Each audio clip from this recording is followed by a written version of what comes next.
Online ఫార్మసీల ఇష్టారాజ్య విక్రయాలు భారీ డిస్కౌంట్ల ధోరణికి నిరసనగా all India organisation of chemists and druggists May 20న దేశవ్యాప్త మెడికల్ షాపుల బంద్కు పిలుపునిచ్చింది. ఈ సమ్మెలో భాగంగా దేశవ్యాప్తంగా సుమారు 13 లక్షల మందుల దుకాణాలు మూతపడనున్నాయి.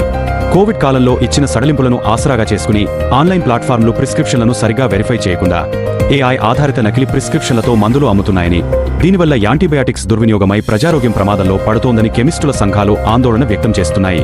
అంతేకాకుండా పెద్ద కార్పొరేట్ సంస్థలు నిబంధనలకు విరుద్ధంగా 20 నుంచి 50% వరకు ఇస్తున్న భారీ డిస్కౌంట్ల వల్ల స్థానిక, గ్రామీణ ప్రాంతాల చిన్న మెడికల్ షాపుల మనుగడ ప్రశ్నార్థకంగా మారిందని వారు వాపోతున్నారు.